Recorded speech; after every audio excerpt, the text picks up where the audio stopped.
Assalamualaikum warahmatullahi wabarakatuh. Sebelumnya perkenalkan nama saya Dimas Fadil Eka Wahyono, absen 8 dari kelas 11 1B. Di sini saya akan menjelaskan dan menceritakan mengenai tentang tiga tokoh Islam yang mendunia. Yang pertama saya akan membahas tentang Imam Nawawi. Nama lengkap beliau adalah Abu Abdul Mu'ti Muhammad bin Umar Al-Tanara Al-Jawi Al-Bantani, atau yang dikenal juga dengan nama Muhammad Nawawi Al-Jawi Al-Bantani, atau yang lebih dikenal masyarakat luas adalah Syekh atau Imam Nawawi dari Banten. Ayahnya adalah Umar bin Arabi yang merupakan seorang ulama yang berada di Banten. Dikisahkan juga bahwa Syekh Nawawi masih keturunan dari Sunan Gunung Jati dari Sultan Banten yang pertama, yakni Maulana Hasanuddin. Imam Nawawi juga dikabarkan masih memiliki nasab dari Sayyidina Husain radhiyallahu anhu, salah satu cucu Rasulullah SAW. Sebutan Al-Jawi menunjukkan bahwa beliau berasal dari Pulau Jawa, sebab Banten menjadi bagian pulau dari Jawa. Namun, seantero dunia beliau diberi gelar Sayyidul Hijaz atau Maha Guru Jazirah Arab, atau yang sekarang dikenal dengan Saudi Arabia. Beliau dilahirkan di Kampung Tanara, Banten pada tahun 1815 Masehi atau 1230 Hijriah, dan beliau wafat pada tanggal 25 Syawal 1314 Hijriah atau 1897 Masehi. Imam Nawawi mengembuskan nafas terakhirnya pada usia 84 tahun. Di Mekah, Imam Nawawi juga giat menghadiri majelis-majelis ilmu, khususnya di Masjidil Haram. Hingga setelah dilihat kedalaman ilmu fakihnya oleh imam masjid utama tersebut, yakni Syekh Ahmad Khotib Sambas, memintanya untuk menggantikan posisinya sebagai imam di Masjidil Haram tersebut. Mulailah Imam Nawawi menjadi pengajar dan membuka majelis ilmu sendiri itu di Masjidil Haram. Semakin hari murid atau santrinya semakin banyak. Bahkan beberapa di antaranya muridnya merupakan pemuda asal Indonesia juga, yakni Hadratus Syekh Kyai Haji Hasyim Asy'ari atau sebagai pendiri Nahdlatul Ulama. Imam Nawawi sejak 1870 sibuk menulis lebih dari 115 kitab, terutama syarh atas karya-karya ulama sebelumnya. Motivasinya berasal dari desakan kolega dan sahabatnya dari Jawa, serta keinginan untuk melestarikan karya-karya sebelumnya yang rentan diubah. Karyanya tersebar luas karena mudah dipahami dan mendalam. Meskipun diterbitkan di Mesir, Imam Nawawi kurang memperdulikan hak cipta yang membuat karyanya integral dalam kurikulum pendidikan agama di pesantren di seluruh Indonesia, Malaysia, Filipina, Thailand, dan Timur Tengah. Lebih dari 40 sekolah agama di Filipina menggunakan karya Nawawi. Dosen di Malaysia, Sulaiman Yasin, juga mengajar menggunakan karya beliau. Berikut adalah 3 kitab Imam Nawawi dari 115 kitab yang telah beliau buat. Yang pertama ada Sulam Al-Munajjah Syarah Safinah Al-Syalah. Yang kedua ada Bahjah Al-Wasail Syarah Al-Risalah Al-Jami'ah Bain Al-Usul wa Al-Fiqh wa Al-Tasawuf. Yang ketiga ada Al-Taushih atau Kit atau Al-Habib Al-Ghorib Syarah Al-Qorib Al-Mujib. Yang kedua, saya akan membahas tentang Syekh Yusuf dari Makassar. Nama lengkapnya adalah Syekh Yusuf Abdul Mahasin Tajul Al-Khwati Al-Makassari. Beliau dilahirkan di Goa, Sulawesi Selatan pada tanggal 3 Juli 1626.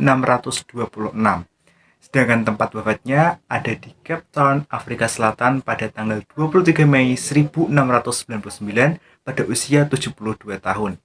Sementara di kalangan rakyat Sulawesi Selatan mendapatkan gelar sebagai Tuan Ta Salamaka Rigua, yang artinya Tuan Guru Penyelamat kita dari Goa.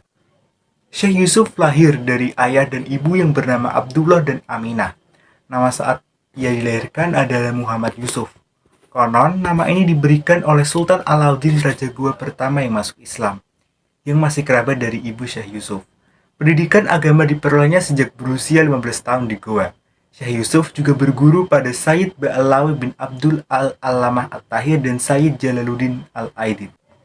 Kembali dari Goa, Syekh Yusuf menikah dengan putri Sultan Goa. Lalu saat usianya 18 tahun, Syekh Yusuf pergi di Banten dan Aceh. Di Banten, sahabatnya adalah Sultan Ageng Tirtayasa yang kelak mengangkatnya sebagai mufti Kesultanan Banten. Selanjutnya di Aceh, Syekh Yusuf berguru pada Syekh Nuruddin Ar-Raniri dan mendalami tarekat Qadiriyah. Tahun 1644 Masehi, Syekh Yusuf menunaikan ibadah haji, lalu belajar kepada ulama terkemuka di Mekah dan Madinah, termasuk juga memperdalam ilmu ke Yaman dan juga berguru ke Damaskus. Ajaran pokoknya adalah usaha manusia untuk mendekatkan diri kepada Allah Subhanahu wa Ta'ala yang mengacu pada peningkatan kualitas akhlak yang mulia serta penekanan amal solih dan zikir, baik secara perorangan maupun kelompok. Penjelasan lebih rinci dapat ditemukan pada risalahnya yang berjudul An-Nafatu As-Sailaniyah, khusus berkaitan dengan tata cara melakukan zikir, salah satu amalan terpenting dalam tarekat, diuraikan dalam risalahnya yang berjudul Khaifiyat al-Zikri atau cara-cara berzikir.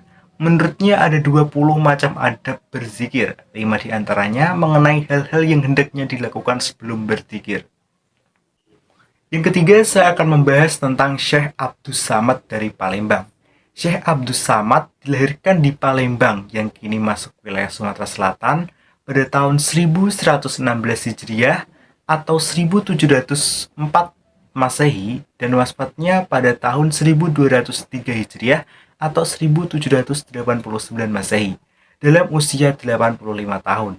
Beliau mendapat pendidikan dasar dari ayahnya sendiri di Palembang atau Kedah atau yang sekarang Malaysia.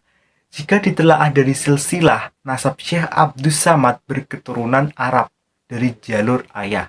Nama ayahnya adalah Syekh Abdul Jalil yang merupakan ulama yang berasal dari Yaman, yang dilantik menjadi mufti negeri Kedah atau yang kini disebut Malaysia pada awal abad ke-18. Sementara ibunya bernama Radin Ranti adalah wanita asli Palembang. Selain beberapa risalah tersebut, sedikitnya ada 20 judul buku yang ditulis Syekh Yusuf. Hampir semuanya berbahasa Arab, diantaranya sebagai berikut. Yang pertama, Zubat al-Asrar fi Tahqiq Bat Masyarib al-Akhyar. Yang kedua, Taj al-Asrar fi Tahqiq Masyrab al-Arifin min al-Istabsyar. Yang ketiga, Matalib as-Salikin Fathai fi az-Zikr. Yang keempat, Safinat an-Najah menjadi karya yang paling populer yang hingga kini masih banyak diajarkan di berbagai pesantren. Di Museum Pusat Jakarta juga didapati sekitar 10 manuskrip Syekh Yusuf yang belum diterjemahkan. Pendidikannya dilanjutkan di salah satu pondok di negeri Patani atau Thailand Selatan. Saat itu dari Patani, beliau langsung belajar ke Arab. Di Patani, beliau mendapatkan ilmu-ilmu dasar, seperti hafalan matan ilmu-ilmu Arabiah, dilanjutkan di bidang syariat Islam, dimulai dengan matan-matan ilmu fikih yang bermadzhab Syafi'i. Sejak kecil, beliau lebih mendalami ilmu tasawuf, maka sejarahnya mencatat sebagai ulama yang memiliki kepakaran dan keistimewaan di bidang ilmu tersebut. Syekh Abdus Samad merupakan salah satu kunci pembuka dan pelopor perkembangan intelektualisme Nusantara Indonesia. Ketokohannya melengkapi nama-nama ulama dan intelektual berpengaruh seangkatannya. Misalnya Nuruddin Ar-Raniri, Muhammad Arsyad Al-Banjari, Hamzah Fansuri, Yusuf Al-Makassari, dan masih banyak lainnya. Syekh Abdus Samad termasuk pengarang yang produktif. Karyanya yang terkenal dan sampai saat ini masih dipergunakan adalah Hidayatus Salikin dan Siyarus Salikin. Kedua kitab tersebut merupakan penjelasan dari dua kitab karya Hujatul Islam Imam Al-Ghazali, yakni Bidayat Al-Hidayah dan Lubab Ihya Ulum Al-Din. Adapun kitab karyanya yang lain sebagai berikut. Yang pertama ada Zahratul Murid fi Bayani Kalimah Al-Tauhid yang dikarang sekitar tahun 1178 Hijriah atau 1764 Masehi. Yang kedua dari Risalah pada menyatakan sebab yang diharamkan bagi nikah yang dikarang tahun 1179 Hijriah atau 1765 Masehi. Yang ketiga ada Hidayatus Salikin fi Suluki Maslakil Muttaqin yang dikarang 1192 Hijriah atau 1778 Masehi. Syekh Abdus Samad termasuk pengarang yang produktif. karya yang terkenal dan sampai saat ini masih dipergunakan adalah Hidayatus Salikin dan Syiarus Salikin. Kedua kitab tersebut merupakan penjelasan dari dua kitab karya Hujjatul Islam Imam Al-Ghazali, yakni Bidayat Al-Hidayah dan Lubab Ihya Ulum Al-Din. Adapun kitab karya yang lain sebagai berikut. Yang pertama ada Zahratul Murid fi Bayani Kalimah Al-Tauhid yang dikarang sekitar tahun 1178 Hijriah atau 1764 Masehi. Yang kedua ada Risalah pada menyatakan sebab yang diharamkan bagi nikah yang dikarang tahun 1179 Hijriah atau 1765 Masehi. Yang ketiga ada Hidayatus Salikin fi Suluki Maslakil Muttaqin yang dikarang 1192 Hijriah atau 1778 Masehi.